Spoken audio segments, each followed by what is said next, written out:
वक्त 10 गाथा 5 6 स्टार्ट करूं ना सीता जी? बिल्कुल बिल्कुल। कटु वचन ना बोलो। कुंडधान देव की कथा स्थान जेल पर। कुंडधान नाम का एक भिक्षु था। वह जब से भिक्षु संघ में प्रविष्ट हुआ था तब से उसे अपने पीछे पीछे एक औरत की आकृति पीछा करती हुई नजर आती थी। इस आकृति को कुंडधान ने कभी नहीं देखा था। उसके अवधान में यह कभी भी आई नहीं थी, परंतु अन्य लोगों को उस औरत की आकृति स्पष्ट दिखाई देती थी। वह भिक्षाटन निमित्त भिक्षा पात्र लेकर जाता था तो लोग उसे यह कहते हुए सामग्री देते थे कि भंते, यह आपके लिए और यह आपके साथ वाली के लिए। भिक्षु ने उस आकृति को कभी देखा नहीं था, अतः वह इस बारे में अनभिज्ञ था। वह कुछ नहीं बोलता था, भिक्षा लेकर चल देता था। जनता में बातें होने लगी। लोग कहने लगे कि देखो, भिक्षु औरत के साथ भिक्षाटन करने निकलता है। कुछ लोग कौशलराज पसेंदी के पास गए और निवेदन किया कि महाराज, कुंडधान नामक भिक्षु आपके राज्य में विचरण करता है और सदाचार के गुण से संपन्न नहीं है। आपके राज्य में यह कैसे हो रहा है? राजा ने उनकी बातें सुनी और निश्चय किया कि वह खुद जाकर इसकी जानकारी लेगा, तभी कोई निर्णय लेगा। अस्तु वह भिक्षु, जहाँ भिक्षु का आवास था, राजा वहां पर गया। राजा अपने परिचरों और सेवकों के साथ गया था। भिक्षु अपने आवास में था। जब बाहर कोलाहल सुना तो भिक्षु अपने आवास से बाहर आकर दरवाजे पर खड़ा हो गया। राजा ने उस भिक्षु को देखा तो उसे भी एक औरत उसके साथ खड़ी दिखाई दी। राजा कुटी में प्रविष्ट हुआ, परंतु वहां पर राजा ने किसी औरत को नहीं देखा। राजा ने तत्काल भिक्षु से पूछा, भंते, वह औरत कहाँ है? भिक्षु का जवाब था, उसने किसी औरत को नहीं देखा है। राजा ने कहा, ऐसी बात है तो आप थोड़ी देर कुटी से बाहर चले जाइए। भिक्षु ने कुटी से बहिर्गमन किया। राजा ने जब उस भिक्षु को देखा तो उस भिक्षु के साथ वह औरत खड़ी दिखाई दी। भिक्षु जब वापस कुटी में प्रविष्ट हुआ तो उसके पास वह औरत नहीं थी। राजा ने अर्थ लगाया कि यह कोई वास्तविक औरत नहीं है, भिक्षु निर्दोष है। अस्तु उसने भिक्षु को प्रतिदिन महल में भिक्षाटन हेतु आमंत्रण दे दिया। जब दूसरे भिक्षुओं ने यह सुना तो वे बड़ी दुविधा में पड़े और उस भिक्षु से कहने लगे, अरे सदाचारहीन भिक्षु, जिस राजा को तुम्हें अपने साम्राज्य से देश निकाला दे देना चाहिए था, वह तुम्हें भिक्षाटन हेतु आमंत्रण दे रहा है। तुम निंदा के पात्र हो, निंदनीय हो। भिक्षु ने भी कटाक्ष किया, तुम भी सदाचार विहीन हो, तुम लोग ही निंदनीय हो, क्योंकि तुम ही औरतों के पीछे भागते हो। बात भगवान बुद्ध तक पहुंची। भगवान ने भिक्षु कुंडधान को बुलाकर कहा, कुंडधान, क्या तुमने दूसरे भिक्षुओं के साथ कभी किसी औरत को देखा है जो तुम उन्हें ऐसा कह रहे हो? जिस प्रकार तुमने उनके साथ किसी औरत को नहीं देखा है, वैसे ही इन्होंने तुम्हारे साथ औरत को देखा है। मैं जानता हूँ कि तुम इसको नहीं समझ सकते हो। तुम पिछले जन्म शापित हुए हो, इसलिए तुम्हारे साथ वह आकृति नजर आती है।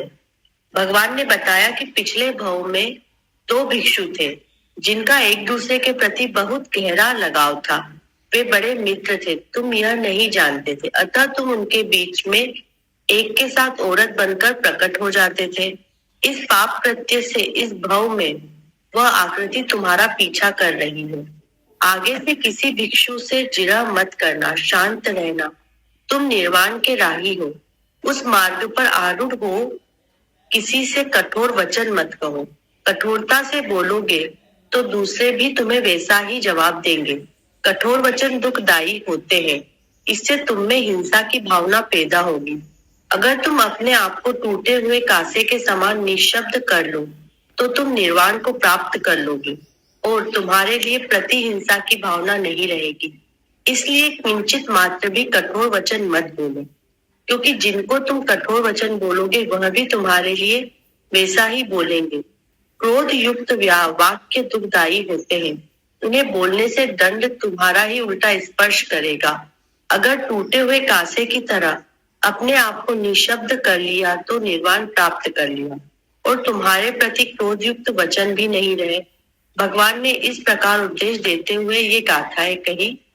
मावोज फनुस कंची उत्तापटी वदेयत वदेयुक्तम दुःखा ही सारंभ कथा पटिदंडा पुरसेयुक्तम। कटु वचन मत बोलो, बोलने पर दूसरे भी वैसे ही तुम्हें बोलेंगे। प्रतिवाद दायक होता है, उसके बदले में तुम्हें दंड मिलेगा। सचे नेरसी अत्तानम कसो उपहतो यथा एस पत्तोसि निम्बानम सारंभो ते न विज्जति। यदि तुम अपने को टूटे कासे की भांति निशब्द कर लोगे तो तुमने निर्वाण को पा लिया, फिर तुम्हारे लिए कोई प्रतिवाद नहीं रहता। हाँ जी बिम्मी जी, जरा एक बार उसको स्टोरी को थोड़ा सा ब्रीफ करके बता दो। ये इसमें शिवू जी और इन्होंने मोना ने बाद में ज्वाइन किया थोड़ा, और इसका क्या समझे ये भी बता देना। हाँ जी। स्टोरी वैसे बता देती हूँ। मुझे स्टोरी के कॉन्टेक्स्ट में इतना वो नहीं लगा कि वो पर हाँ, जो मीनिंग जो है क्रक्स, चलो पहले स्टोरी बता देती हूँ कि तो ये एक भिक्षु है। वो जब भी भिक्षा लेने जा रहा है तो उसके पीछे लोगों को और भिक्षुओं को और लोगों को एक औरत की आकृति दिख रही है। अब उसको तो नहीं दिख रही है, तो सब उसको जब भी वो दे रहे हैं तो वो जैसे एक तरह का हल्का सा मजाक बनाते हुए भी या कुछ वैसे कहते हुए कि भाई उसके पीछे तो वो एक औरत है, और वो जब वो उसको भिक्षा भी दे रहे हैं तो उसका भी कि एक ये तुम्हारे लिए और ये एक तुम्हारे साथ जो है उसके लिए। तो ऐसे करते करते वो बस उसके जो आसपास के भिक्षु थे वो उसको इस तरह से वो बोलते रहते थे, और ये बात राजा तक पहुंची। जब राजा तक पहुंची तो राजा ने खुद जाकर वो वहां पर आया, और उसने देखा कि जब ये भिक्षु अपने घर से बाहर निकला, अपने आवास से बाहर निकला, तो उसके साथ एक औरत की राजा ने भी देखा। राजा उसकी झोपड़ी में अंदर गया तो वहां पर तो राजा को कोई औरत नहीं दिखी। फिर राजा ने भिक्षु से कहा कि तुम ये वह औरत कहाँ गई? तो भिक्षु ने जवाब दिया कि मेरे साथ तो कोई औरत है ही नहीं। तो राजा ने कहा कि ऐसा है कि तुम थोड़ी देर के लिए बाहर निकलो अपने कुटिया से। तो भिक्षु कुटिया से जब ऐसे बाहर एक तरह का भ्रमण करता हुआ या ऐसे बाहर निकला, और जब वो फिर तब राजा ने देखा कि उसके साथ वह औरत तब भी खड़ी हुई थी। जब वह भिक्षु वापस आया तो उसके साथ वह औरत नहीं थी। तो राजा ने जो अर्थ लगाया कि वास्तव में कोई इसके साथ औरत नहीं है, ये भिक्षु निर्दोष है, और उसने उस भिक्षु को कहा कि तुम प्रतिदिन महल में आया करो और महल में तुम भिक्षा लो, और उसके लिए मैं तुम्हें आमंत्रित करता हूँ। फिर जब दूसरे भिक्षु ने सुना तो वो उनको हुआ कि भाई इसको तो दंड मिलना चाहिए, और ये तो वो निकला कि जी राजा ने उसको निमंत्रण दे दिया। तो वो उसको और जैसे वो बुरा भला थोड़ा सा ऐसे कहने लगे या ताने कसने लगे। तो उस भिक्षु ने कहा कि उसने भी पलट के जवाब दिया कि मैं कहते हैं तुम भी सदाचार विहीन हो। तो जब वो उसको कह रहे थे कि तुम सदाचार विहीन हो, कि तुम्हारे साथ तो औरत होती है और तुमने पता नहीं जैसे जो भी है, राजा भी तुम्हारी बातों में आ गया और राजा ने भी तुम्हें वो कर दिया। तो वो उनको पलट के जवाब दे रहा है कि तुम निंदनीय हो क्योंकि तुम दूसरी औरतों के पीछे भागते हो। तो जब भगवान बुद्ध तक बात पहुंची तो भगवान बुद्ध ने बुलाया, और उसने उन्होंने इस भिक्षु को कहा कि तुम ऐसे दूसरे भिक्षुओं को ऐसे कह सकते हो? तुमने क्या कभी उनके साथ कोई औरतों को देखा है या इस तरह से? तो जब तुम देखा नहीं हो, तुम ऐसे ही उनको कह रहे हो, तो तुम मतलब तुम इस प्रकार तुमने उनके साथ किसी औरत को नहीं देखा है, वैसे ही इन्होंने तुम्हारे साथ औरत को देखा है। तो वो भगवान को कह रहे हैं कि इन्होंने तो तुम्हारे साथ देखा है औरत को, और तुमने नहीं देखा, पर तुम ऐसे ही मतलब जैसे शूट कर रहे हो, तुम ऐसे ही बोल रहे हो। भगवान ने फिर तब बताया उसको कि पिछले जन्म में पिछले भव में 2 भिक्षु थे जिनके एक दूसरे के प्रति उनका गहरा लगाव था, वे बड़े मित्र थे, और तुम ये नहीं चाहते थे, तुम्हें अच्छा नहीं लगता था कि वो दोनों अच्छे मित्र बने हुए हैं, तो तुम औरत का रूप लेकर तुम उनके बीच में प्रकट हो जाते थे। और ये जो तुमने पाप कार्य तुमने पिछले जन्म में किया, उसी के कारण अब ये है कि वो आकृति तुम्हारे, औरत की आकृति तुम्हारे पीछे पीछे, कि तुमने जो उनके साथ उनकी दोस्ती थी, उनकी जो भी एक दूसरे में मित्रता थी, उसमें तुमने एक तरह की खंडित करने की तुमने कोशिश की, तो उस कारण अब तुम्हें उसका इस जन्म में भुगताना जैसे तुम दे रहे हो। तो आगे से फिर उन्होंने बुद्ध ने कहा कि तुम किसी से आगे से ऐसे जिरा मत करना, शांत रहना, और तुम सही राह पर हो अब, तो तुम इस मार्ग पर रहो, और जो कोई भी कुछ कह रहा है उसको जैसे एक तरह के पलट के जवाब देना और वो करना और कटु शब्द बोलना, उससे उनसे तुम अपने आप को अलग करो।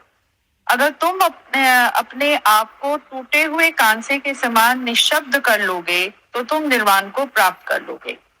मतलब हर उसमें जैसे एक तरह का जब ये कह रहे कि निशब्द कर लोगे, मतलब जो कुछ हो रहा है कि नहीं कि उस समय तुम एकदम रिएक्ट करने लग जाओ और तुम बस चुप रहो, तो तुम निर्वाण को प्राप्त हो जाओगे।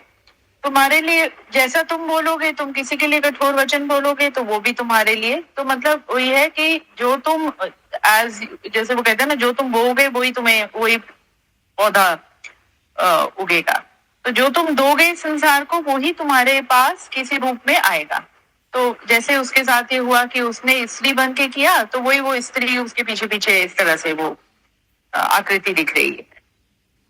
तो ये तो ओवरऑल मतलब वही है कि कटु वचन मत बोलो, और तुम बोलोगे तो वही तुम्हें मिलेगा। प्रतिवाद दुखदायक होता है, अतः उसके बदले में तुम्हें दंड मिलेगा। तो जब तुम एक बदले की भावना से, या कोई किसी ने कहा तुम भी उसको शूट बैक कर रहे हो, तो वो दुख ही देगा, और उसके बदले में तुम्हें वो है कि तुमने कटु वचन बोले बिना सोचे समझे किसी के लिए, जिस फॉर जैसे होता है कि किसी ने बोला तो तुम भी उसको बिना सोचे समझे तुमने भी ऐसे ही उल्टा सीधा बोल दिया उसको, तो उसका तो तुम्हें दंड मिलेगा। यदि तुम अपने को टूटे कांसे की भांति निशब्द कर लोगे तो तुम्हें निर्वाण पा लिया, फिर तुम्हारे लिए कोई प्रतिवाद नहीं रहता। तो तुमने फिर जब अपना चुप हो गए, तुमने वो सिचुएशन को सही तरीके से हैंडल करते हुए वहीं पर किल कर दिया, बिना मतलब जैसे चुप रहने में ही भलाई समझते हुए, तो तब तुम जैसे एक तरह का तुमने वो जो सागर एक तरह का पार कर लिया। तो ये तो ओवरऑल, और वो मतलब कहानी का जो मूल है, मतलब जो सार है, जो इसका मीनिंग है, वो तो मुझे समझ आया, पर कहानी के कंटेक्स्ट में नहीं समझ आया कि एक तो मुझे ये लगा कि उसने जब वो औरत, जब राजा गया वहां पर और राजा ने उसको कहा कि तू घूम के आ थोड़ा, और वो जो वापस आता है और उसके तब वो फिर वो आकृति उसके साथ नहीं है, तो वो तब क्यों नहीं थी, वो तब आकृति क्यों चली गई। और दूसरा यह है कि भगवान बुद्ध ने उसको बताया, अब एक्चुअल प्रैक्टिकलिटी में तो हमें नहीं पता कि हमारे साथ जो पीछे जन्मों में हुआ है उसके कारण ये सब कुछ हो रहा होगा। तो या तो ये कहने की है कि ठीक है, जो कुछ भी तुम्हारे साथ घट रहा है, अच्छा बुरा, वो तुम्हारे ऑफ कोर्स इस समय के कर्मों का है, और पीछे से भी तुम कुछ बैगेज लेके आ रहे हो। तो उस किसी भी परिस्थिति में, अच्छे में या बुरे में, आप ओवर रिएक्ट नहीं करो और संयम से उसको हैंडल करो।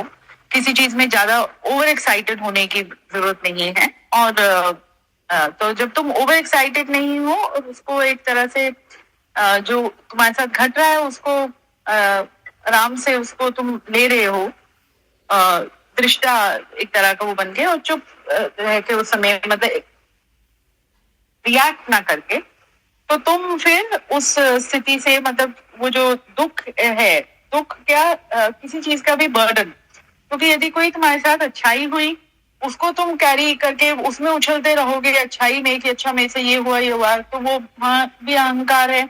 तुम अगली मोमेंट को पूरी तरह से जीने के लिए तैयार ही नहीं होगे, क्योंकि तुम अभी तक उसी में, उस खुशी में ही अपने आप को ओतप्रोत हुए हो। और सेम गोज फॉर, यदि कोई बुरा तुम्हारे साथ हुआ है उसको सोचे जा रहे हो बार बार, तो वो भी बर्डन आप कैरी कर रहे हो, वो और इफेक्ट होगा कि फिर से वही अगली सिचुएशन को तुम सही तरीके से हैंडल नहीं कर पाओगे। तो हाँ, तो ये मुझे मतलब कहानी से मीनिंग समझ आ गया, पर कई चीजें मुझे लगा कि वो उसका कॉन्टेक्स्ट, वो जो उन्होंने इस कहानी के माध्यम से जो कॉन्टेक्स्ट सेटिंग की वो नहीं समझ आई। वो स्पेशली वो औरत क्यों फिर आकृति क्यों गायब हो गई, और वही कि बुद्ध ने दिखाया तो कितने हम एक्चुअल लाइफ में हम कितने सक्षम है कि इस चीज को रियलाइज करने में ही कि ये सब कुछ जो मेरे साथ घट रहा है उसके पीछे एक कारण है, वो ऐसे नहीं आया मेरे सामने, वो स्थिति या व्यक्ति या वो है। तो उसमें हर चीज में जैसे वही है कि आप सिचुएशन में समर्पित होके और बिल्कुल खाली होके उस पर उसको हैंडल कर दो। यही है। ठीक है, बिल्कुल। नहीं तो समझ आ गया, पर वो अभी तक समझ नहीं आया वो औरत का गायब हो गई। औरत का जो चैप्टर है ना इसमें, जो ऐसा बोल रहे हैं, मैं तो इसको पता कैसे समझती हूँ, इसमें ऐसा समझती हूँ कि जैसे ये भिक्षु उस वाली यात्रा पर है ना, कि अपने स्वयं को जानने वाले उस पर चल रहे हैं रास्ते पर। तो उसमें जो वही है कि जैसे जो विचार भी हमें आता है जो बॉडी से रिलेटेड, तो बॉडी को ही एक तरीके से स्त्री बताया जाता है, बॉडी नहीं मन को। तो अब मन जैसे ही बॉडी भाव में हम आते हैं ना, तो वो स्त्री हमारे साथ होली, स्त्री हमारे साथ में हो गई ना। तो विचार वाली अब जो जैसे वो अपनी कुटी क्या है, कुटी क्या चीज़ है, आत्मा के अंदर का जो, जब तक आत्मा बिल्कुल प्योर अवस्था में है, जिसमें उसको बॉडी का जरा सा भी भाव नहीं है, तो स्वयं की कुटी में बैठे हुए इंसान हो गया वो, जो एकांत की जो दशा होती है ना, तो उस अवस्था को कुटी कहा जाता है। जैसे अपनी जो स्वयं की कुटी में कहते हैं ना, स्वयं में वास कर लो, स्वयं में वास कर लो मतलब स्वयं की कुटी में। और जो दूसरा जैसे विचार वाली अवस्था में आते ही, अब जैसे ही वो विचार वाली अवस्था में आते हैं तो वो स्त्री साथ में होली। तो वो जैसे जो भिक्षु थे ना, तो जो उनको दिखती थी, जो उनको ऐसा करके दिखती थी, तो वो विचार में आना ही एक तरीके से औरत का संग करना है, मतलब एक तरीके से जैसे एक सूक्ष्म लेवल पर यदि देखा जाए तो अब भिक्षुओं में। लेकिन वो ये है कि सामने वाला जो भिक्षु है जो देख रहा है, यदि वो ऐसी स्थिति में खुद स्वयं नहीं बैठा होगा, मौन वाली अवस्था में वो खुद नहीं होगा, तो उसको दूसरे की भी नहीं दिखेगी। लेकिन वो यदि वो कह रहा है कि तुम स्त्री के संग हो लिए, तो उनका क्या पता वो उतने शुद्ध वाली स्टेज पे हो कि वो देख पा रहे हो कि ये विचार का, अभी इसमें विचार वाली अवस्था आई हुई है, पूरी तरह से पूर्ण शांत नहीं हुआ ये मनुष्य। अब उसने जो है प्रॉपर, उसने जब कहा ना कि स्त्री देखी करके, तो अब वो उसने रिएक्ट करा उस चीज के लिए, तो यानी कि वो जो है उसमें आता होगा ना, विचार वाली अवस्था में आता होगा बार बार। अब वो स्त्री को देखना, मैं तो उसी अवस्था को कहती हूँ कि जैसे कि स्त्री को देखना ये चीज ही थी, तो उसमें जब वो करा तो यानी कि वो उसकी जो अवस्था थी वो प्योर वाली नहीं थी, तो इसलिए उसने जो रिएक्ट करा है तो वो गलत ही किया था रिएक्शन, क्योंकि होगा नहीं, क्योंकि जिसको जो स्वयं के बोध में बैठा है मनुष्य, तो उसको तो वो तो रिएक्शन में कभी भी जीता ही नहीं ना। सामने क्या चीज आ रही है वो करंट वाली अवस्था में लेगा, हर चीज को करंट में लेगा। तो अब करंट में जो चीज आई है उसको उसी तरीके से हैंडल करा जाता है। अब उसमें कोई बोल रहा है तो अब अननेसेसरी कोई बोल रहा है तो उस चीज में वो नहीं करा जाता, विचार नहीं किया जाता। तो अब जो ये जो लेवल था ना, ये जो दूसरे लोग, जो बुद्ध लोग, जो दूसरे वाले भिक्षु बोल रहे थे, तो अब उनकी स्थिति क्या पता मौन वाली स्थिति हो, तो उसके कारण उनको ऐसा दिख रहा था कि वो जो भिक्षु जो बार बार औरत का संग दिखाई देता और नहीं दिखाता, तो विचार शून्य अवस्था और विचार वाली अवस्था, तो दोनों अवस्था जो है उनको दिखती होगी ये चीज। तो जो प्रसन्नजीत जो राजा था, तो राजा ने भी जो ये चीज देखी, तो मैं इसको स्टोरी को इस तरीके से लेती हूँ कि इसमें जो निर्वाण की जो अवस्था भगवान ने उसको याद दिलाई, तो निर्वाण अवस्था वही उसी का नाम है कि बाहर से जो भी सिचुएशन आ रही है, आप पूरी तरह से बॉडी और उसमें माइंड से विचार करके करेंगे, लेकिन आप स्वयं में स्थित होकर जब करते हैं, स्वयं के बोध में स्थित होकर करते हैं, तो तब जो है प्रॉपर जो है आप उसकी कैटेगरी में आते हैं। ये मौन वाली कैटेगरी के बिना आपका जो है ना कोई भी एक्शन ठीक होगा ही नहीं। तो वो मौन वाली अवस्था जो होती है वो निर्वाण की अवस्था हुई, मैं इसको ऐसा समझी। अब इसमें कोई और बोलना? जब आप विचार वाली अवस्था में हो तो तुम्हारे साथ स्त्री है।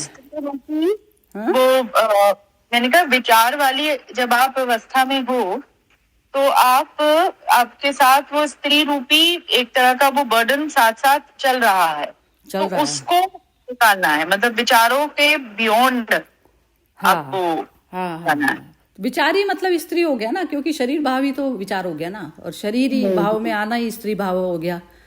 वो कहे ना उसने वो ढोल गवार शूद्र पशु नारी सकल ताड़ना के अधिकारी, जैसे ऐसे बताया। तो ढोल तो वो कि जिसको समझ ही नहीं है अपने की अच्छे बुरे की। ढोल गवार मतलब गवार की कैटेगरी में भी वही आते हैं लोग जो आत्मा लेवल पर जो कर्म नहीं करते। गवार मतलब जो शरीर को लेकर इतने ज्यादा अटैच हो गए। ढोल गवार और शूद्र, शूद्र अवस्था वही शरीर भाव वाली अवस्था जो होती है। तो शरीर भाव वाली अवस्था में भी रहकर ये नहीं है कि भारी तौर के काम करे जाते हैं, लेकिन जब तक बॉडी है आपको उसको देखना है, चाहे अपनी हो गई चाहे दूसरे की हो गई। तो शूद्र वाला भाव वो हो गया। और पशु नारी, पशु तो वही हो गया। तो ये जो चारों वो कहते हैं सकल ताड़ना के अधिकारी, ये सारे ताड़न मतलब इनको जो है ठोक बजा के इनको तुम उसमें लेकर आओ अपने उसमें। अब सामने वाले का लेवल यदि उसका पशु वाला लेवल है, नारी वाला लेवल है, विचार में मगन रह रहा है, तो उसको किस साम दंड भेद कर कर जो है जो जागृत मनुष्य है वो उसमें लेकर आए उसे, क्योंकि वो कॉन्शियस लेवल पर नहीं जी रहा। कॉन्शियसनेस वाली लेवल ही नहीं है उसका सामने वाले का। तो वो है ना ढोल गवार शूद्र पशु नारी, ये पांचों जो कैटेगरी बताई है वो इस तरीके से बताई है। तो वो अपनी ही है, एक्चुअली अपनी ही है। तो अपने सेल्फ के ऊपर की यात्रा है। बुद्ध ने तो सेल्फ को करके जिया कि जैसे कोई तीर आया है तो तीर का जो इलाज करना है, ये नहीं पूछना ना कि उसको कहाँ से आया, क्या हुआ क्या नहीं हुआ। अब उसको क्या करना था, इसको अपने अंदर ही झांकना था कि मैं जो है अंदर कौन सी वाली अवस्था में जी रहा हूँ। तो उसने अपने अंदर तो देखा नहीं, बाहर कीचड़ उछालने बैठ गया। तो वो तो बिल्कुल ही मतलब नॉर्मल मनुष्य वाली कैटेगरी से भी नीचे गिर गया ना। तो ये अवस्था उसकी हुई। हिजाब तो खाली कर आया था ना, क्योंकि जब वो वापस आया भ्रमण करके तो उसके साथ फिर वो औरत नहीं थी। तो जब वो खाली होके आ गया और तब भी उसने कटु शब्द बोले। खाली होकर आया था? अच्छा, ये मैंने सुना नहीं स्टोरी तो में। उसने नहीं, यदि आप जो स्त्री है वो उसके साथ विचार आप कह रहे हो, मैं ऐसा समझी हूँ मतलब विचार। हाँ मतलब ये नहीं, वो मुझे ठीक लग रहा था, मतलब उस वे से कि ठीक है वो औरत जो है वो जैसे वो एक तरह का विचारों का कोई बर्डन लेके, तो वो तभी उसके पीछे पीछे। पर जब उसने राजा ने कहा कि अब तू जरा बाहर घूम गया, तो जब वो वापस आता है, भिक्षु जब वापस कुटी में प्रविष्ट हुआ तो उसके पास वह औरत नहीं थी। तो नहीं थी मतलब वो विचार छोड़ आया, तो विचार तो वो खाली हो गया। तो तब भी भिक्षुओं ने जब उसको फिर से कहा कि भाई तुझे तो दंड मिलना चाहिए था, पर राजा ने तो तुझे एक तरह का सम्मान नहीं दे दिया कि तुझे बुला दिया कि अब तू रोज वहां पर जाएगा। तो तब उसने फिर से मतलब तब उसने कटु शब्द बोले। तो ये मुझे थोड़ा सा उसमें वो लग रहा है कि जैसे कि जब वो खाली हो गया तो फिर नहीं क्यों। हाँ, ये एक बार ये शिवू जी भी बोलना चाहते हैं, एक बार इसके सबके पॉइंट्स ले लेते हैं। हाँ जी, हाँ जी, हाँ ठीक है। जी, मेरे मन में बस इतना सा सवाल ही आ रहा है आपकी बात पूरी सुन के, दोनों की बात सुन के, कि एक तो ये कि बाकी भी बौद्ध भिक्षु ही थे और ये भी बौद्ध भिक्षु था, तो यात्रा पे तो दोनों ही थे। दोनों में डिफरेंस हो सकता है, दैट आई अंडरस्टैंड कि भाई किसी की यात्रा कैसी है और किसी की कैसी है। तो एक तो उनको भी सवाल नहीं करना था, क्योंकि उनको अपने मन पे काबू या मन नियंत्रण की बात करनी चाहिए थी, बजाय इसके कि दूसरों पे आक्षेप करें। दूसरा ये सवाल कि जब ये खाली होकर आया और दिख रही है नहीं दिख रही, दोनों स्थितियों में मुझे ये थोड़ा सा मतलब सच में ट्रिकी लग रही है कि ये कैसे हुआ होगा और कैसे इसको समझा जाए। तो उसमें और कहीं सहयोग हो सकता है तो बताइएगा। हाँ नहीं, ये तो अभी ये सबके ये सुनेंगे ना व्यूज तो तभी क्लैरिटी आएगी थोड़ा। वैसे मतलब एक जो सेल्फ के उस पे जर्नी पे यदि मनुष्य चलता है तो उसमें तो विचार शून्य वाली जो अवस्था होती है वही परम अवस्था, मैं अपने हिसाब से मैं ऐसा मानती हूँ। तो अब इसमें देखते हैं, अभी व्यू पहले ले लेते हैं एक बार सबके। हाँ जी, हर्षा जी, अनामिका जी जरा आप बताइए पहले सीक्वेंस वाइज। हाँ जी सरिता जी, ये तो एक्चुअल में जैसे किसी चीज को समझाने के लिए कहानी मतलब बनाई गई है। तो इसमें मतलब मुझे ऐसे लग रहा है कि जैसे वो पहले था तो वो पहले अनावश्यक बातों पे रिएक्ट नहीं करता था। वो जो भिक्षु था मतलब पहले भी उसके जो शिष्य थे वो लोग उसे बोल ही रहे थे ना, बौद्ध भिक्षु जो थे। लेकिन जब उसने रिएक्ट किया तो दैट टाइम मतलब उसको वो निर्वाण को मतलब प्राप्त कर सकता होगा। इसलिए मतलब बुद्ध ने उसको ये बोला होगा कि आप मतलब अनावश्यक बहस में, मतलब मेरे को ऐसे लग रहा है इसमें कि अनावश्यक बहस में नहीं पड़ना चाहिए। आपको सिर्फ अपने ऊपर काम करना है। अगर आप निर्वाण के रास्ते पे चल रहे हो तो मतलब आपको अपने ऊपर ही काम करना है। और जो अपने शब्द होते हैं वो सबसे ज्यादा पावरफुल होते हैं। तो अगर हम किसी को कुछ बोलते हैं तो रिप्लाई में उधर से भी आएगा ही ना हमें। अगर हम क्रोध में अगर निकालते तो हमारा जो मतलब जो किसी एक राह पे चलने का जो है उसमें हम लोगों को थोड़ा विचलित होंगे हम। तो इसलिए हमें दृष्टा भाव बनकर और मतलब सोच समझकर ही अपने शब्द मतलब यूज करना चाहिए, मुझे ऐसे लग रहा है। वो अंदर की, वो जैसे बाहर की चीज हम अंदर लेंगे तो वो अंदर उथल पुथल मचेगी ही ना। तो वो मचने को देखा नहीं, तो वो स्वयं की स्मृति को भूलने से होते हैं सारे काम। हाँ, वो काम हमें अपने ऊपर ही करना है। इसमें जैसे जब उनको बाद में जब उन्होंने बोला, पहले वो किसी को रिएक्ट नहीं करता था ना, वो जो वाला बौद्ध भिक्षु था। बाद में जब उन्होंने बोला तो उसने रिएक्ट किया ना उनके प्रति। तो फिर बुद्ध भगवान को ने उसको शायद वो उस निर्वाण के उस तक पहुंच रहा होगा मे बी। हाँ हाँ, तो उसको वापस उस पे लेकर आ रहे हैं रास्ते पे। हाँ, ये मुझे अनामिका की बात कन्विंसिंग लग रही है कि जब वो खाली होके आ गया तो बुद्ध ने उसको ये बताने की कोशिश की कि तू अब खाली हो गया था, तू सही राह पर अब आ गया है। तो मतलब जो पहले जो तेरे साथ ये आकृति साथ चल रही थी वो इसलिए हो रही थी क्योंकि पिछले जन्मों का तू बैगेज वो लेके चल रहा था। अब तू उससे मतलब खाली हो गया है। जब खाली होके आ गया है, अब तू इस पथ पर अडिग रहे और चल। फिर से वो नहीं कर कि एक और बिल्डअप नहीं कर कि जब तू फिर से उनको उल्टा सीधा बोल रहा है। तो अब दूसरे क्या कहते हैं, एक दूसरे चक्रव्यूह में नहीं फंस और अपने आप को तू वैसे रख, मतलब ऑल क्लियर या खाली रख। हाँ, मतलब ये है ना कि जैसे बुद्ध तो साधना ही यही वाली करवाया करते थे ना। अब एक नॉर्मल मनुष्य भी जैसे कई बार कई स्थितियों में इवन रिएक्शन मतलब करना हो सकता है, लेकिन वो फिर भी थोड़ा सब्र रख जाता है। तो वो बेध्यानी वाला अवस्था हुई कि कभी तो हम सब्र रख जाते हैं और कभी नहीं रखते। लेकिन बुद्ध वाली जो यात्रा होती है उसमें इंटेंशनली आपको जो है सब्र रखना ही है, और फिर उसमें मनन चिंतन पूरा कर और पूरा रिस्पॉन्स तब देना है जब आप अपने आप के उसमें अंदर मन जो है मौन हो जाता है, जब एक्शन। तो उतना सब्र जो है ये बुद्ध भिक्षुओं को बताया ही जाता होगा। तो रास्ते का ही चक्कर था। तो चलिए अब हर्षा जी आप बताइए। ये जो बोलते हैं ना कि भाई जो कभी कभी अपीयरेंस में हम लोग चले जाते हैं ना, तो हम लोग डिसीव हो जाते हैं। तो हमें हमेशा एक वो बोलते हैं ना कि एक हमेशा एक तितिक्षा बोलते हैं ना हिंदी में, कि हम लोग उसके हमेशा we should find out the truth and then only think and speak. तो इसमें जो था वो जो आप बोलते हैं ना कि कभी कभी हॉस्टाइल स्पिरिट्स घूमते ही रहते हैं एंड दे प्ले मिस्चिफ। तो ये ऑकल्ट, एक्चुअली ये ऑकल्ट स्टोरी है। ऑकल्ट स्टोरी इसलिए है कि जो फीमेल स्पिरिट थी वो फिजिकल नहीं थी, पर वो बोलते हैं ना सूक्ष्म में ऐसे ऐसे व्यक्तियां घूमती रहते। तभी तो लोग बोलते हैं ना कि evil spirits we drive out from the house, we do yagya, we do this thing कि जहाँ में सुख शांति बनी रहे। कौन सी इन्फ्लुएंसेस हमारे मैंने घर में घूमती रहती है। तो ये जो होती है ना, ये एक्चुअली ऑकल्ट लेवल में ये प्ले इनैक्ट किया है, पर जो रियलिटी में इसकी इफेक्ट होती है वो ये स्टोरी में हमें समझ में आती है कि कई बार हम लोग को हिडन फोर्सेस अमुक होते हैं जो हमें पुश करते हैं, जो हमें चलाते हैं, जो हमारे वाणी में से हमें ऐसा जैसे बोलते हैं ना सडनली एक भाव आता है और हम लोग रिएक्ट करते हैं। वो भाव कहाँ से आता है, कैसे आता है, वो एनवायरमेंट से आता है कि और कहाँ से आता है, उसकी बहुत हमें सुजागी रखनी पड़ती है। तो इसमें जो वो जब उसको अक्यूज करता है तो वो इविल जो गॉडेस जो होती है उसको रियलाइज होता है कि मैंने गलत किया। तो फिर वो लोग दोनों फिर साथ में एक साथ अपना वो करते हैं, व्रत करते हैं। पर जब वापस रीबॉर्न होते हैं तो जो औरत थी ना, she becomes a phantom as and she is that कुंदकना।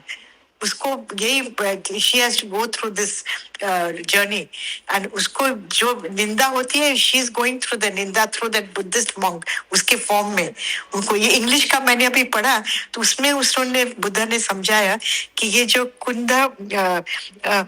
कुंदा धना जो है ना, वो जो actually that female spirit incarnated as a monk, तो उसको ये अच्छा मैंने इसको इसको ये सब जैसे बोलते हैं ना सहना पड़ा, पर एंड में बिकॉज उसका ये पूरा जर्नी पूरा हुआ, then that female spirit was freed and she became a Buddha, you know that monk. तो वो जो एक्चुअली जो कुंदन था ना, it was the female phantom reincarnated as a monk to go through this journey, क्योंकि उसने वो मॉन्क्स की निंदा की थी। तो उसका ये जो पूरा जो जर्नी था इसका, she had to go through the same karma, and that's how through that end में जो राजा होता है वो ऐसे ही हम लोग के लाइफ में भी जो ज्ञानी होते हैं, गुरु होते हैं ना, वो हमें सब दुविधा से बाहर निकालती है। तो बुद्धा स्टोरी इसमें इंग्लिश वर्जन में ऐसे उन्होंने बताया है, तो मैं यही शेयर करना चाहती थी, यू नो। अच्छा, ये जो जैसे इविल स्पिरिट है हर्षा जी, तो ये इविल स्पिरिट जो अट्रैक्ट करती है नहीं करती हैं, तो इविल स्पिरिट आप किसको बोलते हैं? नहीं, इविल स्पिरिट्स एक्चुअली क्या हो जाते हैं, मदर ने काफी इसमें बात की है। ओकल्टिज्म, आप ओकल्टिज्म का नाम तो सुने होंगे ना। तो ओकल्टिज्म इज जो चीजें हम लोग देख नहीं सकते हैं, but they are existing, you know. तो जैसे किसको किसको विजन्स आ जाते हैं, किसको किसको दृष्टियां बन जाते, तो वो जो होता है ना, वो हमारे आगे चारों ओर फैलती रहती है। We are not aware of it, but it is there. तो कभी कभी आप बोलते हैं ना, किसका कोई व्यक्ति आता है तो बोलते हैं इसका आपको वाइब्रेशंस नहीं अच्छा लगता है, ये आदमी सही नहीं है। तो उसका जो वो दिखने में तो एकदम नॉर्मल और वो लगता है, बट उसका अंदर का जो खेल है, सूक्ष्म जो खेल है, वो ऑरा में घूमती रहती है। इसलिए बहुत बोलते हैं ना कि पहले हम लोग के जमाने में छोटे जब थे ना, तो मंदिर में जाते थे तो हमारी दादी बोलती थी वो कवच हो जाता है, राम का नाम एक कवच हो जाता है कि हमें कोई अटैक नहीं कर सके, कोई हमारे साथ खेल नहीं कर सके, कोई हमें वो नहीं कर सके। तो ये बहुत एक्चुअली ये this is a very occult deep story. Hidden forces जो हमारे लाइफ में काम करते हैं, वो हमें सुजागी में रख सकते हैं यदि हम लोग ओपन होते हैं कि वो light to the light, then we can see the dark forces. The evil spirits are the dark forces, but light में जब हम रहते हैं ना, तो वो हमारे नजदीक आ ही नहीं सकती है, यू नो। तो वही है ये जो स्टोरी का ये जो एंड में जो ये कुंदा, जो उनका नाम है Kunda Dhana, she was actually he was a monk who was evil spirit of the lady who played mischief.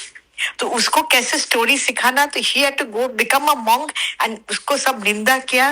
उसको तब ख्याल आया जब राजा मिला उसको, जो खड़ी नजरिया से उसको देख सका, तब उसको मुक्ति मिली, यू नो। हाँ, ठीक है। ये एक्चुअली इसका इंग्लिश वर्जन में ये लिखा है, नहीं, you ये know? होता तो हमारा अपना ही मन है ना, तो वो मन जो फॉर्म होता है, डरता तो वही है।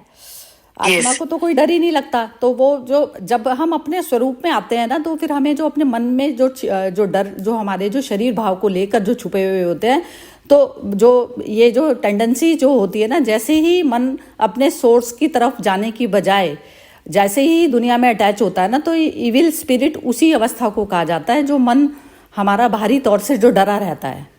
तो ये मन का खेल है वो, और वो भी हम किसी दूसरे को नहीं देख पाते हैं कि दूसरा इविल, हम अपने ही मन को देखना ही वो है कि इविल सही बात है, अपना मन का ही नजरिया है, नहीं चेक करना ना, क्योंकि मन के अंदर का जो जाने का जो साधन है, वो सिर्फ मैं ही हूं ना, कोई और दूसरा तो नहीं कर सकता वहां की, ना सफाई कर सकता ना कुछ कर सकता। तो वो सफाई भी होता है ना, वो शरीर भाव को लेकर ही है।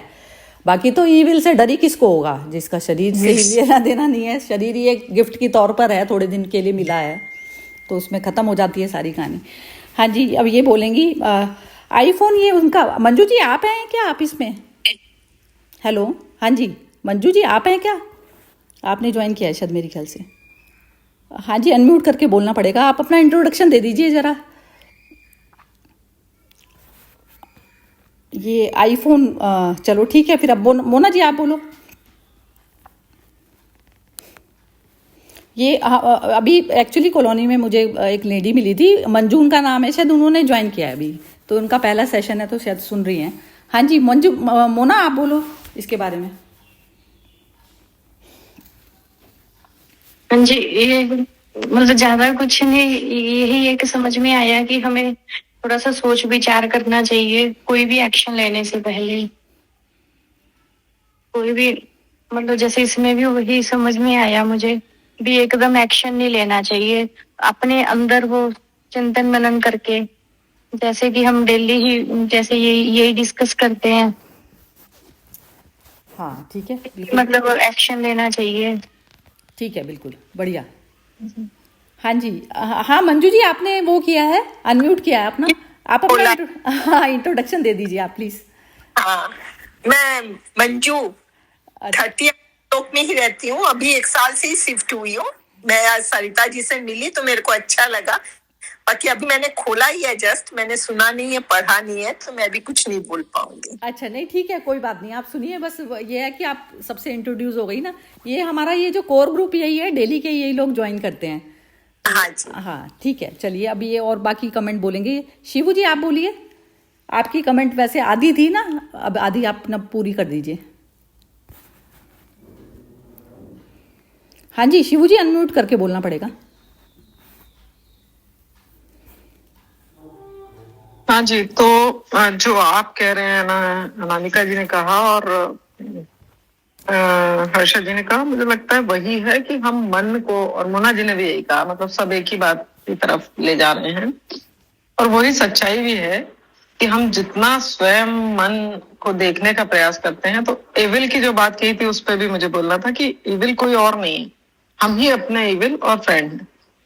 तो दोस्त कब हो जाते हैं और दुश्मन कब होते हैं या कैसे काम करता है, ये सब हम सबको पता है। तो वो उस अवस्था को शायद इविल कहा गया है, और इसमें भी शायद वो व्यक्ति उस तरह का कहीं, मतलब मैं सच में नहीं सुन पाया पूरी कहानी, और मेरे को जितना समझ में आया, बुद्धवाणी मैंने बहुत कम सुनी है, और मेरा इंटरेस्ट था कि मैं सुनूं, इसलिए मैंने आज ज्वाइन किया।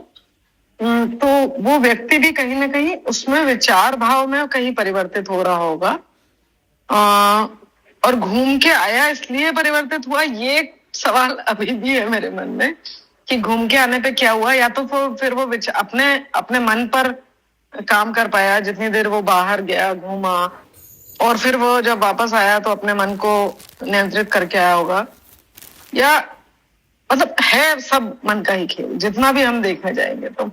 और मन क्या है ये समझ लेते हैं हम, और मन से परे होके जीना शुरू कर देते हैं, तो एक तरह की सार्थकता या जो आत्मभाव कहते हैं उसमें जीना सीख पाता हूँ। और उसमें सतत रहना एक प्रक्रिया है, मतलब सतत रहना आप बोल तो एक बार में हो जाता है, पर मुझे प्रक्रिया इसलिए लगती है क्योंकि मुझे लगता है कि हम बहुत बार मन के परे, मतलब मन को नहीं समझ के ही जीते हैं, बहुत व्यवहारिक होके जीते हैं। समाज में जब हम जाते हैं, बात करते हैं, उसमें जब हम मन को परे रख पाए, वो प्रक्रिया की कोशिश कहीं ना कहीं बुद्धवाणी भी कह रही है। Thank you.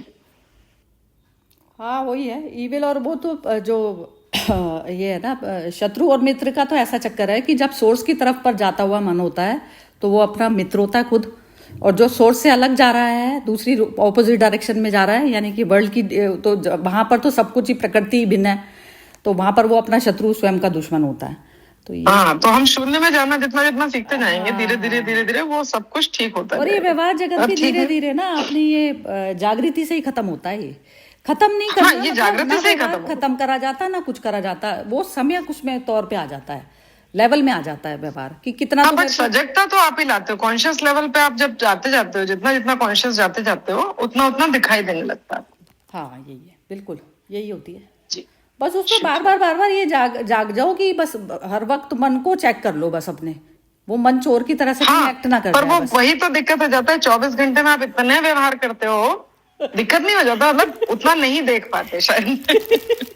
वो नहीं, वो कहीं ना वो अटैक है हमारे, यात्रा लगती है मुझे। वो जैसे मन की ना भूख पूरी नहीं हुई होती, तो वो जैसे एक जागृति में भूख करी जाती है पूरी, और एक ना सोए हुए में पूरी करी जाती है भूख। ये तो मन की भूख चलती है एक्चुअली, मन को जब पता नहीं, मुझे लगता है मन को दबाए बिना मन की भूख, मतलब मन की भूख तो ऐसी है कि अनंत काल तक चलेगी, क्योंकि मन विचलन का नाम है मेरे हिसाब से, विचलित करने वाला है। और मन एकदम निश्चल करना एक प्रक्रिया है, मतलब सवाल है बहुत नहीं सारे। नहीं, दबाव करके तो नहीं कर सकते। मैं ही तो मन हूं ना, तो मैं यदि उसमें घुटन में आ जाऊंगी तो कैसे चलेगा। मैंने समझा लिया, नॉलेज से समझा लिया कि नहीं, तू तो ये नहीं है, ये पार्ट जो है वो कभी भी मेरे से ऊपर थोड़ी ना हो जाएगा। तो उसको मैंने अपने अकॉर्डिंग बहा लिया अपनी तरफ। अब अर्जुन को यदि वो जबरदस्ती युद्ध कर रहा होता तो थोड़ी ना कर पाता, वो उठा ही नहीं पाता ये शस्त्र। मन को अपने अकॉर्डिंग कर लेना ना, समझा बुझा के, जैसे एक बच्चे को समझाया जाता है। वही। हाँ, तो दबा जी, के जी, उसको, जैसे कहते हैं ना, जैसे जो इग्नोरेंट पेरेंट्स होते हैं तो बच्चों को मार पिटाई करते हैं। तो जो अपना सराउंडिंग है ना, वो मन को और उभारने का काम करता है। ये और ऐसे मौके कम आते हैं, जैसे हम रोज मिलते हैं और बात करते हैं, ऐसे मौके कम आते हैं कि मन को काम करने के यही मौके हैं आपके पास। तो मार और पिटाई ये में जब आप दिन भर याद रख पाओ। बिल्कुल भी बिलीव नहीं है नाम का भी कि कभी भी घुटन में करा जाए मन को, बिल्कुल भी नहीं। मन को समझा दो ना, उसको नॉलेज दे दो तो वो अपने आप आएगा। जी।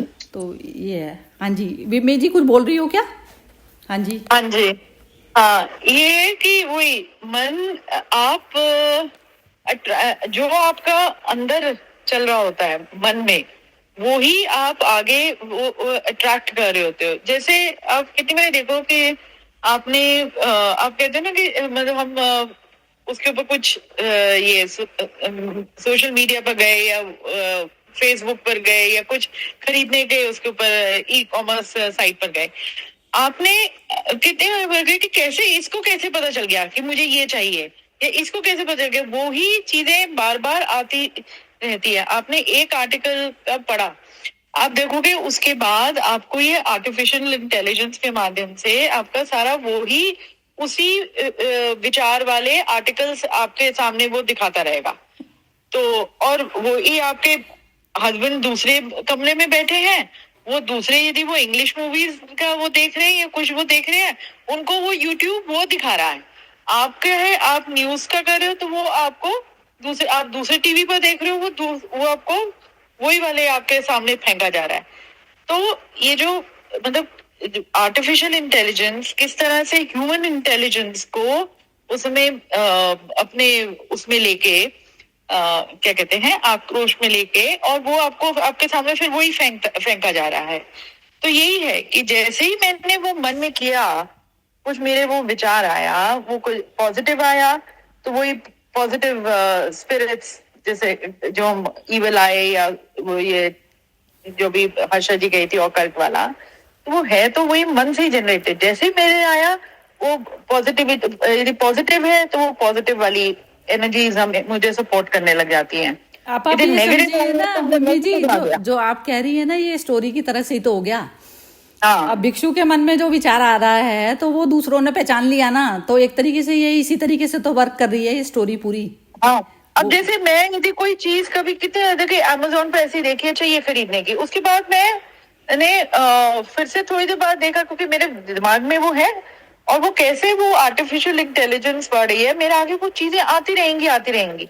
और जब मैंने उसको 1-2 दिन तक बिल्कुल जैसे मेरे अपने माइंड से भी निकल गया कि भाई अब मुझे वो नहीं खरीदना, ये वो है, आप देखोगे एक्चुअल में वो चीजें आना बंद हो जाती है। आपने दूसरे के ऊपर शिफ्ट किया, आपका विचार दूसरी चीज के ऊपर शिफ्ट किया, वो दूसरी चीजें आनी शुरू हो जाएंगी, वो हो जाएंगी। तो वही है, मतलब ये तो मैं मतलब उस वजह से मैं वही ध्यान आ रहा था कि यही तो हुआ है, स्टोरी में भी यही हुआ है ना मेरे कि हस्बैंड यूट्यूब लगाते हैं, उनके उसके ऊपर वो आता है, वो तभी पूछता भी तो है कि हु इज वॉचिंग।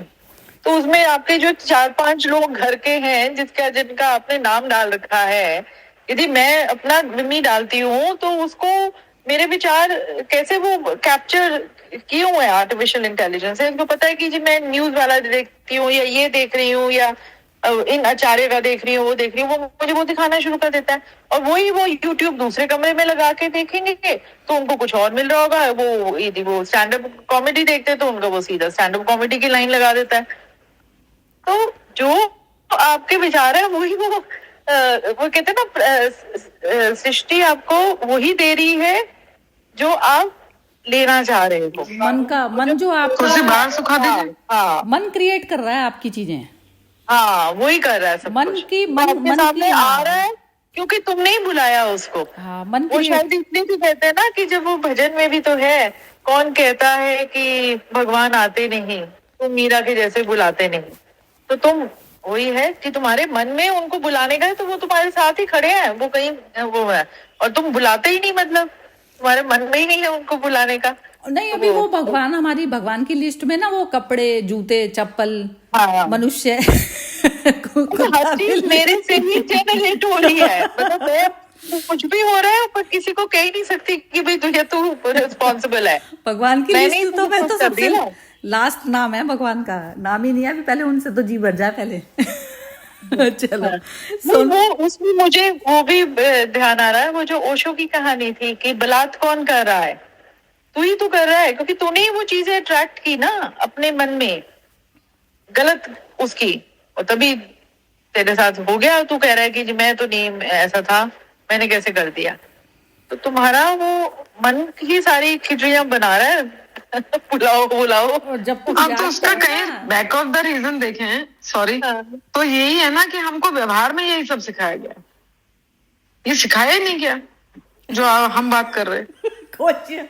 कॉन्शियस वाला सिखाया ही नहीं गया, कॉन्शियस लेवल। मतलब ये है कि मन को एक भाई थप्पड़ भी जोर की मार, वो सिखाया ही नहीं गया। जो है हम उसको और पानी डालते रहते हैं, उसको और पनपने दे रहे हैं। यदि कोई नेगेटिविटी या पॉजिटिविटी भी वो ये तो इस कहानी से तो वही है ना कि ना पॉजिटिविटी को इतना पनपाओ कि वो अहंकार लेवल तक पहुंच जाए, और ना नेगेटिविटी को इतना। नेगेटिविटी तो देगी गलत इम्पैक्ट, वो पॉजिटिविटी भी बहुत ज्यादा अच्छा भी बुरा है।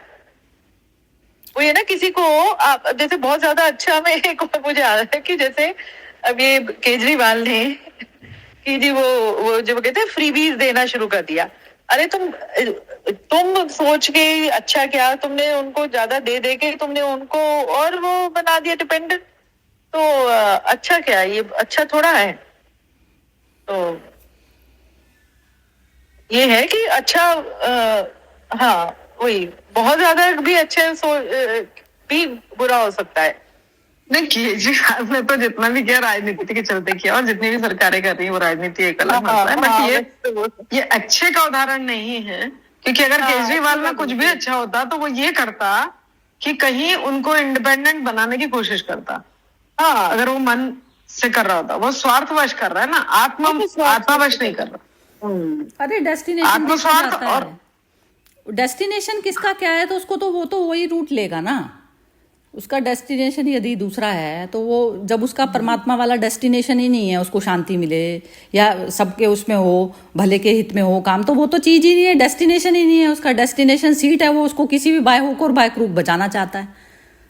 सारी तो यात्रा हमारी चलती तो उसी बेस पे है ना कि हमारे पास में वो चीज। का एग्जाम्पल गलत दे दिया, वो हो गया कि कोई किसी चीज की भी अति वो गलत ही है। एग्जैक्टली।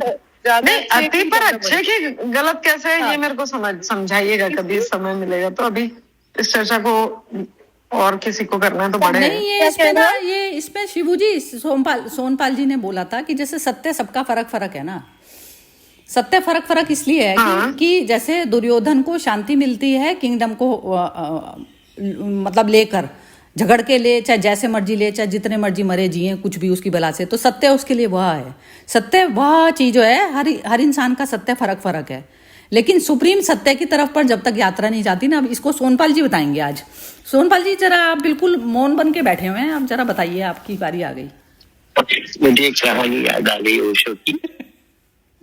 बताइए। मुल्ला नसरुद्दीन है ना, बॉर्डर पे थे तो रोज गधे ले जाते थे इस देश से उस देश में। तो चेकिंग होती थी, पुलिस को मालूम मिली थी कि मुल्ला स्मगलिंग कर रहा है, तो कुछ मिलता नहीं था, रोज पुलिस चेक करती थी। सालों से ये क्रम चला। अभी मुल्ला भी बूढ़ा हो गया, पुलिस भी रिटायर हो गई, दोनों एक ही गाँव में थे। तो पुलिस ने मुल्ला को पूछा, मुझे पक्का मालूम है कि तू स्मगलिंग करता था, भले तू पकड़ा नहीं गया, लेकिन अभी तो तू भी बूढ़ा हो गया, मैं भी रिटायर हो गया, मुझे बता एक्चुअली तू किस चीज का सब स्मगलिंग कर रहा था। हम लोग रोज चेक कर रहे थे, हमको मिल नहीं रहा। मुल्ला ने बोला असल में मैं गधे स्मगलिंग कर रहा। सही है। अभी दिखाई नहीं ये मैं, हाँ वही नजरिया ये ही आपने- किसी का, वो गधे स्मगलिंग कर रहा था, वो ढूंढ रहे थे हीरे या जो भी। हाँ और आपने जो बताया ना ढोल गवार पशुनार, तो सुरेंद्र मोहन शर्मा एक दिन घर गए तो अपनी बीवी को बोला देख इसमें तेरी बात हो रही है। तो बीवी ने बोला एक जगह मेरी है 3 जगह तेरी बात हो रही है। तुम क्या देख और रहे नारी जो हो? है, आपने तो शरीर को नारी भाव बता दिया, स्त्री भाव बता दिया, तो मुझे ये थोड़ा खटका ये चीज बोलती, क्योंकि असल में परम शक्ति जो है कुंडली की शक्ति जगदम्बा शक्ति, वो तो स्त्री स्वरूप ही है। ब्रह्मा विष्णु महेश उसके बच्चे बन के उसके पास खेल रहे हैं। तो स्त्री को तो श्रेष्ठ जगह पे दिखाना है, उसको शरीर भाव में क्यों लाना है? नहीं शरीर भाव किसको आता है ना, बात ही है ना शरीर भाव तो पुरुष नहीं, हम जब शरीर में रहते हैं मन तो को दोनों के लिए चीज मन को हटाना पुरुष है, स्त्री मन दोनों को के लिए। नहीं, ना शरीर खराब है ना चैतन्य खराब है, खराब कौन है? मन।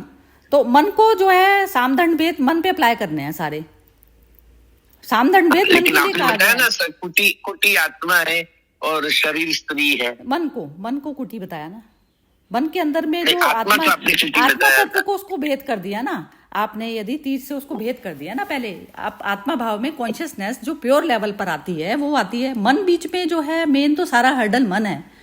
अब मन यदि आत्मा का संग कर लेता है तो ठीक है।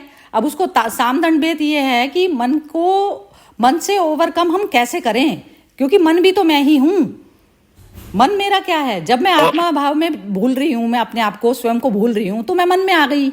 अब मन में जब आ गई हूं तो वो मन नहीं, वो सब बात तो बिल्कुल ठीक है, लेकिन शरीर भाव को स्त्री कहना थोड़ा मुझे अटक गया वो चीज पर। शरीर भाव कह बातें लो, तो बिल्कुल सही थी, लेकिन वो शरीर को पुरुष कह लो स्त्री कह लो, क्या फर्क पड़ता है? हाँ वो तो कुछ भी नहीं फर्क पड़ता, लेकिन कॉन्शियसनेस वाले लेवल पर जब आप वो रहते हैं ना, तो वो मन को बीच में से जो भी हमारा जैसे जो शास्त्रों का जो ज्ञान जो अप्लाई हम करते हैं वो मन के लिए करा जाता है। और हर्षा जी ने तो इंग्लिश में जाके वो शब्द का मीनिंग देख के वो स्त्री वाली साउंड को मॉन्क बना के, तो वो तो मुझे थोड़ा सोचना पड़ेगा, क्योंकि वो चित्र तो मैं देख ही नहीं पा रहा था कहानी में। तो इसलिए मैं उसके बारे में समझ, एक मिनट आप बोलिए जरा सा, क्या बोल रहे हैं आप, क्या नहीं समझ आई? अरे जो वो स्त्री का स्वरूप लेता था ना कुंडधाम, तो हर्षा जी ने उसका इंग्लिश वर्जन में वो स्त्री ही मॉन्क बन के उसको मुक्ति मिली, ऐसा उन्होंने कुंडधाम का मीनिंग देख के बताया। तो उस बारे में मैं इसलिए कुछ नहीं बता पाऊंगा कि उसको मुझे थोड़ा स्टडी करना पड़ेगा। अच्छा नहीं। और दूसरा जो बताया कि सबको स्त्री दिखती थी इसलिए सबने उसको कहा, उसको नहीं दिखते हुए भी उसने कहा, इसलिए बुद्ध ने उसको बोला कि इनको दिखती है इसलिए तुमको बोला, और आपको नहीं दिखती है तो आपने क्यों बोला। यानी वो व्हाट्सएप वाला टिपिकल मैसेज है ना, रिस्पॉन्स एंड रिएक्ट, कि रिस्पॉन्स करो रिएक्ट मत करो, वो बुद्ध बता रहे थे। और हमें तो कलयुग में सुविधा दी है कि वहां पे आकृति थी, हमारे साथ तो कृति है, हमको तो स्त्री दिखती है बाजू में, हम उसका स्पर्श भी कर सकते हैं, तो आकृति से कृति हो जाती है कलयुग में तो ये चीज। लेकिन बहुत सिंपल सी कहानी थी, और आप लोग उसको कितना कहाँ चले गए, तो सबका दृष्टिकोण तो बहुत बढ़िया रहा, लेकिन मुझे तो बहुत सिंपल सी बात लगी कि उन्होंने देखा इसलिए कहा, आपने नहीं देखा फिर भी आपने कहा, तो वो मत कीजिए, आप रिएक्ट मत कीजिए, आप अपने भाव में बने रहे, अपनी स्थिति में बने रहे, वो आपको निर्वाण की ओर ले जाएगा। एकदम सरल बात है ये, लेकिन आप लोगों का भी जो यात्रा करके आया वो बहुत अच्छा लगा, सब लोग के जितने नहीं सोमपाल जी, वो तो बिल्कुल ठीक है। वो तो हमें जब अनामिका ने शायद बताया तो वो फिर वो ये बात समझ आ गई कि जब वो बाहर गया, बाहर जाने के बाद विचार शून्य होके आके, मतलब एक तरह का अपना शुद्धिकरण होके आ गया उसका, तो उसको स्त्री उसके साथ अब दिखना बंद हो गई। पर नहीं, उसके साथ तो है ही, उसी को नहीं दिखती है, बाकी सबको दिखती है। हाँ, और वो अब वो दिखना सबको ही बंद- नहीं दिखी है। हाँ, कहानी में तो ये बताया है कि सबको दिखती है, उसको नहीं दिखती। राजा को तो भी कहानी दिखी, में राजा आगे- ने उसके साथ नहीं, पर कहानी में आगे फिर ये भी तो बताया ना कि बुद्ध ने उसको बताया कि तुम्हारे साथ मतलब वो क्यों स्त्री दिखती थी, वो हाँ, वो बुद्ध ने ये उसका लोगों को रहस्य दिखती उद्घाटन क्योंकि किया। उसने हाँ, उसके कर्म का फल है, जैसे बछड़े गाय को पकड़ लेते, ऐसे कर्म तो पकड़ेगा ही पकड़ेगा, हाँ, वो किसी को नहीं छोड़ता। नहीं इसमें मतलब ना जो तुम दोगे नहीं, पर वो सवाल तुम्हारे यहीं पास पर है, वापस सोनपाल। आएगा ही। पहले पार्ट से तो मुझे लगा कि उस स्त्री इसलिए उसको दिख रही, सबको दिख रही है, ये कहने की कि जो तुम दोगे वो तुम्हारे पास वापस आएगा। पिछले जन्म में तूने ये किया था, पिछले जन्म को तो चलो वो यहाँ पर पिछला जन्म कहा, पर एक्चुअल में भी जो तुम करोगे वो तुम्हें उस रूप, दूसरे स्वरूप में वो तुम्हारे सामने 1000 गुना बन के आएगा, 1000 गुना हाँ, बन के वो आएगा वो तुम्हारे। बिल्कुल सही है, फर्स्ट वो पार्ट बिल्कुल ये सही हो है। गया। अब वो उसने जब अपने आप को उस बुरे विचार से निकाल दिया, जब वो घूम के आया और उसको किसी को स्त्री नहीं दिखाई दे रही, मतलब वो अब वो शुद्ध हो गया। पर होने के नहीं बाद नहीं, भी अब सबको वो दिखाई दे रही है, सबको, राजा नहीं, को भी वापस कुटिया आने तक के दिखाई बाद। दे रही। नहीं, वापस नहीं, आने वापस आने के बाद भी कुटिया तक थी, कुटिया तक थी, अंदर नहीं जा सकी वो। यानी पब्लिक लाइफ में वो सबको दिखती थी, प्राइवेट लाइफ में तो नहीं दिखती थी, और वो थी भी नहीं ना, इसलिए नहीं दिखेगी उसको। यानी उसकी पब्लिक लाइफ में सबको दिख रही है। नहीं, पर सोमपाल जी उसने कहा ना कि जब राजा आया तो राजा को पहले दिखी, जैसे ही वो कुटिया से बाहर निकला तो उसके साथ ही खड़ी हुई, उसको भी दिखी। हाँ, राजा ने को उसको खाली कहा कि भीतर तू घूम जाते गया। हुए नहीं दिखी, राजा हाँ। को भीतर जाते हुए नहीं दिखी। नहीं ये ना पता वो क्या ये- है इसमें ऐसा जब वो है। घूम के आई तब वो नहीं थी, जब उसने कहा ना कि तू बाहर घूम नहीं नहीं, के आ। ऐसा नहीं, कहानी में है भीतर जाते, अंदर तक जाते हुए नहीं देखी, बाहर तक देखी राजा। इसलिए राजा को पता चल गया कि ये सचमुच वाली स्त्री नहीं है, कुछ और है।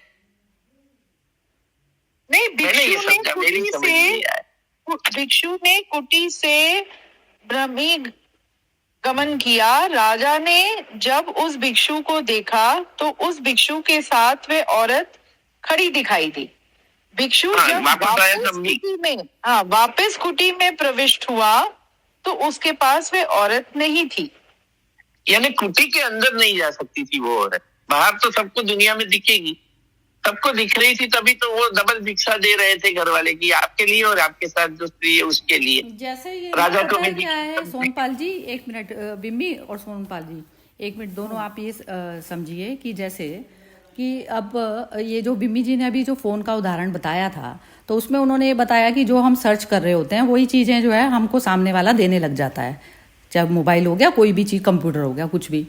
तो ये चीज़ होती नहीं, है वो हमारी ग्रहण शक्ति है, सामने वाला तो आर्टिफिशियल इंटेलिजेंस ही है, उसके पास तो दिमाग ही नहीं है, दिमाग तो हमारे पास। हाँ, तो लेकिन हमने चाहा इसलिए वो मदद कर रहा है। आर्टिफिशियल इंटेलिजेंस भी तो ये चीज़ अब वो जैसे अब वो भी छोड़िए, जैसे अब एक जो है क्रिमिनल है, क्रिमिनल को अपनी ही एक्टिविटी नहीं दिखाई दे रही, बाकी सारी दुनिया को पता चल रहा है कि ये क्रिमिनल एक्टिविटी कर रहा है, उसको नहीं पता चल रहा क्योंकि वो जागा ही नहीं है। जागा होता तो वो क्रिमिनल पे करता ही क्यों? और वो जो जागने वाली जो ये अवस्था बात सही है। हाँ, तो वो जागने वाली अवस्था में आकर फिर वो दिखेगी, उसको क्यों दिखेगी? जब जाग ही गया तो वो जागने पे तो वो दूसरे वाले तो भूत प्रेत तो सभी भाग ही जाते हैं। जब आप स्वयं आत्मा जाग गए, हाँ, तो वो तो वैसे ही भाग जाते हैं। तो वो कुटी में तो अकेला ही, जब कुटी में वो खुद स्वयं में जाग गया, कुटी मतलब हो गया आपने अपने मन को देख लिया। जब तक आप मन को नहीं देख रहे, मन करता चला जा रहा है काम, मन ऑपरेट कर रहा है ना आपको, आपकी बॉडी को मन ऑपरेट कर रहा है। अब आप जागे ही नहीं हो, तो ये सारा जो है स्त्री साथ साथ चल रही है। स्त्री मतलब ये चीज हो गई ना, आप ये समझिए कि ये जो क्रिमिनल वाली बात ठीक है, बिल्कुल हाँ, ठीक तो लगी। क्रिमिनल को पता ही नहीं चलता वो कर क्या रहा है, वो कोई जान के थोड़ी ना कर रहा होता, वो मन ही उसका इतना बेचैन है तो वो करता है, बस वो मन कर रहा होता है उसका। जब तक मन है तब तक स्त्री है, और जब मन हट गया तो आप ही हो, बस ये मतलब है क्या? बिल्कुल जी। हाँ जी। मुझे जो अनामिका ने भी जब कहा तो मतलब वो जो पहला पैरा खत्म हुआ जिसमें जब उसके पास में औरत नहीं थी, और दूसरे में तब भी औरत नहीं होने के बावजूद जब वो उससे खाली हो गया, विचार शून्य हो गया, पर तब भी उसने कटु शब्द कहे। और फिर तीसरे में जब भगवान उसको कह रहे हैं तो भगवान उसको समझाने के कह रहे हैं कि तेरे साथ जो कुछ हो रहा था, वो जो स्त्री दिखाई दे रही थी, क्योंकि तू उन्हीं विचारों को पकड़े हुए घूम रहा था जो तूने पिछले जन्म में किया। जैसे ही तुमसे खाली हो गया, तू निर्वाण वाले उस पथ पर आ गया था। पर अब जब तू इस तरह से कह रहा है तभी कि तूने तो देखा, वो लोग तो चलो अब तू और ज्यादा गलत काम कर रहा है, क्योंकि वो उनको तो दिख रही थी तो इसलिए वो बोल रहे थे, तुझे तो दिख नहीं रही किसी के साथ भी, पर तू तब भी बोल रहा है। तो वो ये है कि तू ओवर रिएक्ट कर रहा है। तो वो उसको समझाने के लिए कि अब तू सही पथ पर जब आ गया था तो तू अब उसको मेंटेन रख और फिर से गलत पथ पर तू नहीं जा।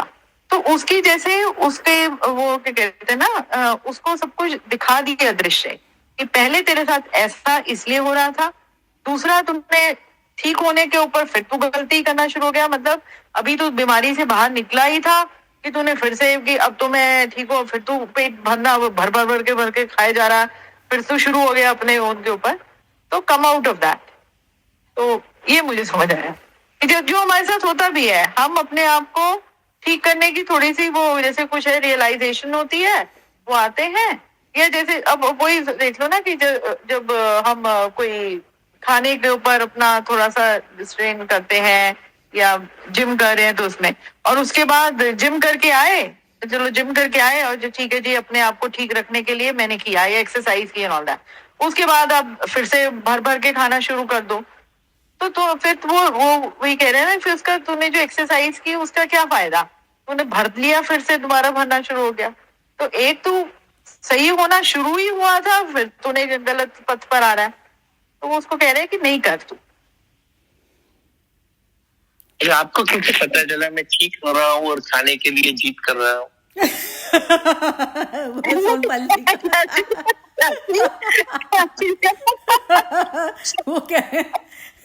वो कह रहे थे ना मेरी वीकनेस है और तुमने खाने की बात कर दी बीबी, ये तो कितना बड़ा गलत काम करा है तुमने। एक की कमजोरी के आगे जो है तुमने उसको सामने जो है वो सीन क्रिएट कर दिया। एक स्त्री पे कह रहे हैं कि अपनी कमजोरी के आगे नहीं, कमजोरी को नहीं झुको, कमजोरी पर नहीं झुको, यही वो कह रहे हैं। उसमें उसने पहले वो रिएक्ट नहीं करता था ना, उसके साथ इसकी चल रही है, लोगों को दिख रही है, लोग बोल रहे थे, वो किसी को कुछ नहीं बोल रहा था। लेकिन जब उसने रिएक्ट किया दैट टाइम बुद्ध जी आए ना बोलने के लिए कि भैया स्त्री, वो जो स्त्री पिक्चर नहीं थी वो पकड़ ही लेती है, तो स्त्री तो पकड़ ही लिया कहानी तो मेरे लिए विम्मी जी बुद्ध बन के आए हैं। विम्मी जी ने आपकी कमजोरी को बाहर लाके खड़ा कर दिया। पिक्चर आप बताओ नाश्ते में आज क्या खा रहे हो? यही है सब।